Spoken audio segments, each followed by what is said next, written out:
from Monday and Tuesday, where we did notes on two parallel lines being cut by a transversal, we learned the angle relationships, and on this warm-up we are showing that we know it. Okay, and if you haven't figured it out by now, this hopefully will help you figure it out. So I labeled in red here that we have two parallel lines cut by this line right here called a, starts with a T, transversal. So if we have two parallel lines cut by a transversal, there's a pattern to figure out all the other angles, and it's pretty easy. Is everyone looking right here? So check it out. If this obtuse angle is 117, all the other obtuse angles kind of go in a zigzag pattern, and all of those are going to be the same. They're going to be congruent. So literally on all of these you can label 117, 117, 117. I know each of those is congruent. That's what we learned about the angle relationships. It's due to the fact that there's vertical angles and alternate interior angles. But regardless, if you know one, you can go ahead and do the zigzag pattern. You can always sharpen a pencil. You don't need to ask, right? So the last four are left over are acute angles. They're less than 90. So if they're acute, how do I figure out angle 1 if I know angle 2 is 117? What am I going to do? Okay, I subtract from 180 because it's supplementary. It's a linear pair. So 180 minus 117 is 63. Okay, so that means all the other four angles that are acute are going to be 63. Okay, so I can label 63, and you can notice they're going in a zigzag alternating pattern. So I'm telling you, in the future, you're going to have to do this. If you're given one angle, you should be able to figure out all the other 7 ones by doing the zigzaggy, and then subtract from 180, filling in the rest. Okay? Now, that's just basic filling in angles, but what if they ask you for the rest of the warm-up, what are the angles called? What are the relationships? So look at this first one, 5 and 7. So what do we call angle 5 and 7 if they make a straight line? Straight line. Linear pair. Very good. So again, if you see two angles next to each other, that's unit 1 stuff. It's called a linear pair. So go ahead and write 5 and 7 are a linear pair. You don't really need the word angles there, but whatever. They're a linear pair. Okay? All right. 1 and 8. So you can help me out. On number 1 and 8, are they inside or outside of the parallel lines? Inside would be in here. So 1 and 8 are they between or not between? Okay, so here's 1. It's above the line. And here's 8. It's below the line. So 1 and 8 are actually outside, so we would call those exterior. And then the other question is, are 1 and 8 on the same side or on different sides of the transversal? So are these on the same side or different sides of this line? Different sides, so the word for that is alternate. Okay, so we know they're outside, they're exterior, they're on different sides, they're alternate. So we switch that around, we call them alternate exterior angles.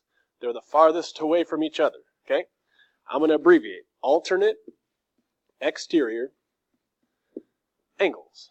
Okay, all right, so for number 3 and number 5, you can help me out. On 3 and 5, are they in between? Are they interior or the outside? Exterior. So 3 and 5 are right there. Well, are they interior or exterior is my first question. Are they between or not between these lines?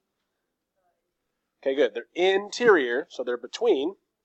And then, are they same side or alternate? They're on the same side of the transversal. So since they are same side, since they are interior, we call it same side interior. And I'm going to abbreviate because not a lot of room. All right, for number 5 and 4, you can help me out. On 5 and 4, are they interior or exterior? They're between the parallels, so they are interior. And are they on the same side or alternate? All right, 5's on the left side, 4's on the right side of the transversal. So yeah, they're alternate, and like we said, interior. So alternate interior angles. angles. Alt, int. All right. And for 2 and 8, you can help me out. Are they in between interior or are they exterior? Number 2 and number 8.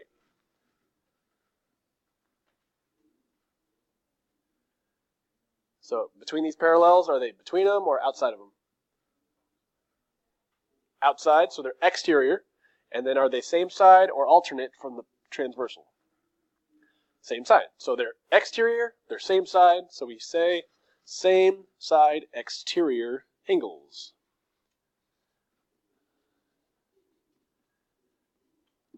All right. Now, 1 and 4. Now this is a throwback to Unit 1. So what do you think 1 and 4 are if they're just across from each other at an intersection? What is it? Not linear, but what did you say before? Oh, okay. Not linear, but starts with a V. Vertical angles are across from each other at an intersection. So 1 and 4 are across. Those are called vertical angles. All right. And then last but not least, 1 and 5. So this is the hardest one. So I want everyone to zone in. Very important. 1 and 5. Angle 1, is that inside or outside? Outside. Angle 1 is exterior. But what about angle 5? That's inside. That's interior. So you can't say they're both interior. You can't say they're both exterior. So what do? Well, this is a special case. I want you to notice angle 1 is in the top left, and angle 5 is in the top left. And since they're in the same position, we call those corresponding angles. Okay? So 5 is top left here, 1 is top left here, 1's in, 1's out. That's called corresponding. Okay? Corresponding. All right? And the only other thing I want to add to this is that we need to know something about these angles. And so I want you to notice we have the S rule. Anytime we have same sides, interior or exterior, same sides are another S word, supplementary. Okay? So, the only ones that are supplementary are same side interior, same side exterior, and linear pairs as well. Okay? Everything else is going to be congruent. Okay? So, alternates are congruent, vertical angles are congruent, corresponding are congruent. Okay? And that's it for that warm-up.